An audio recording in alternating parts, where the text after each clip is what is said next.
જ્યારે ક્રૂડ ઓઇલના ભાવ મિડલ ઈસ્ટના યુદ્ધ વખતે $125 પ્રતિ બેરલના સ્તરે પહોંચી ગયા હતા ત્યારે 100% ભાવ વધારવાનું દબાણ પેટ્રોલિયમ કંપનીઓ પર હતું અને પેટ્રોલિયમ કંપનીઓએ ભાવ વધાર્યા, ચાહે ખાનગી પેટ્રોલિયમ કંપની હોય કે સરકારી જાહેર સાહસો હોય, બંનેએ ભાવ વધાર્યા.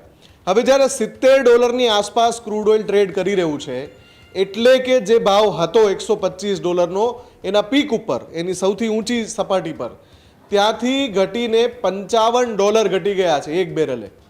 ક્યાં $125 ને ક્યાં $70. એટલે સીધી રીતે અત્યારે પેટ્રોલિયમ કંપનીઓ નિર્ણય લઈ શકે છે અને પેટ્રોલ અને ડીઝલના ભાવમાં ઘટાડો કરી શકે છે. એનો પુરાવો નાયરા એનર્જીએ આપી દીધો છે. પેટ્રોલમાં ₹5 અને ડીઝલમાં ₹3 પ્રતિ લીટર નાયરાએ ભાવ ઘટાડો કર્યો છે.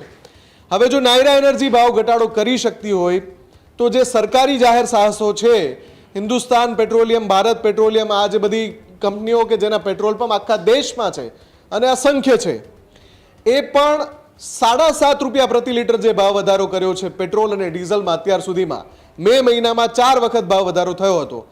એ દરમિયાન ₹7.5 પ્રતિ લીટર ભાવ વધારો કર્યો હતો. આની પહેલાં પણ જ્યારે ન્યૂઝરૂમે અહેવાલ દર્શાવ્યો હતો કે હવે ઈરાન અને ઈરાક પેટ ભરીને ક્રૂડ ઓઇલ વેચી રહ્યું છે. આજનો જ રિપોર્ટ છે કે ઈરાને છેલ્લા 2 સપ્તાહમાં 4 કરોડ બેરલ વેચ્યા છે આંતરરાષ્ટ્રીય બજારમાં. ઈરાને 4 કરોડ બેરલ વેચ્યા હોય તો બીજા બધા દેશો જે મિડલ ઈસ્ટના નહોતા વેચી શકતા એમણે પણ વેચ્યા છે. એટલે માર્કેટની અંદર આંતરરાષ્ટ્રીય બજારમાં ક્રૂડ ઓઇલની ઉપલબ્ધિ છે, નીચા ભાવે છે અને એનો સીધો લાભ ભારતની જનતાને મળવો જ જોઈએ.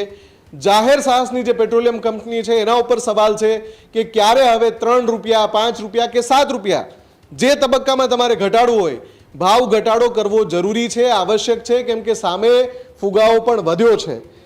જો જાહેર સાહસ કંપનીઓ છે નિર્ણય લેશે કે ભાવ ઘટાડે પેટ્રોલમાં ₹5 અને ડીઝલમાં પણ ₹5, તો એની સીધી અસર, સીધો ફાયદો આમ જોવા જઈએ તો આમ નાગરિકને થશે. એટલે આ નિર્ણય લેવાવો જોઈએ. નાયરાએ શરૂઆત કરી છે તો બીજી બધી કંપની પણ, એમાં જે સરકારી કંપનીઓ છે એનો પણ સમાવેશ થાય છે, એમણે પણ ભાવ ઘટાડો કરવો જોઈએ. ત્યારે જ ન્યૂઝરૂમ ગુજરાતની યુટ્યુબ ચેનલને સબસ્ક્રાઇબ કરો અને ઇન્સ્ટાગ્રામ અને ફેસબુક પર ફોલો કરો. અપડેટ રહો, સત્યની સાથે રહો.